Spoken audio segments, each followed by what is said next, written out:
En parallèle de cette crise au Moyen-Orient, les chiffres du chômage sont au plus haut en France depuis 5 ans. Ils dépassent les 8% et l'inflation aussi repart à la hausse. Elle a augmenté de 2,2% en avril sur un an. Conséquence directe, le SMIC va augmenter lui de 2,4% le 1er juin. Augmentation mécanique, précise le ministère du Travail. Cela représente environ 34 € net par mois. Un petit soulagement pour les travailleurs les plus précaires.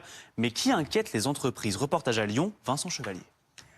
Peu importe le montant, une augmentation du SMIC est toujours une bonne nouvelle pour Aïcha. Mieux que rien, mais ça va. On peut faire quelque chose à 45 €. Environ 45 € bruts, soit 34 € net par mois. Vraiment pas de quoi être satisfait selon Raphaël et Dany. Je sais pas ce qu'on va pouvoir s'acheter en plus, c'est pas assez. Tout est bon à prendre, mais on donne là, on prend ailleurs. C'est triste pour l'inflation qu'il y a derrière, quoi. Le prix d'énergie et tout ça. C'est une miette. Ça va pas changer notre vie en tout cas. C'est une miette. Mais cette hausse du SMIC s'accompagnerait d'un surcoût de plus d'1,5 milliard d'euros pour l'État à travers les allègements de cotisations sociales dont bénéficient les entreprises sur les bas salaires. Le gouvernement envisage donc de les geler. Je pense que le gouvernement joue avec le feu. Comme Michel Picon, président de l'Union des entreprises de proximité, les syndicats patronaux sont en colère. C'est un coût du travail encore plus élevé pour les entreprises. Et donc tout ça, c'est mécanique. Si les entreprises elles défaillent et qu'elles s'en sortent pas, elles licencient, elles ne recrutent pas. Cette mesure d'économie budgétaire n'est pas encore actée, mais selon les informations de RMC, une décision devrait être prise assez rapidement.